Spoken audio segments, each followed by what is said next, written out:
দেশের উন্নতি আজকে বলার কিছু নেই, আপনারা নিজেরাই জানেন।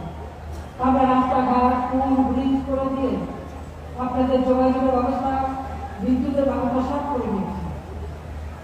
সেই ইন্দ্রা, ঝড় এবং জলোচ্ছ্বাস, এবারে জলোচ্ছ্বাস খুবই অস্বাভাবিক জলোচ্ছ্বাস হচ্ছে।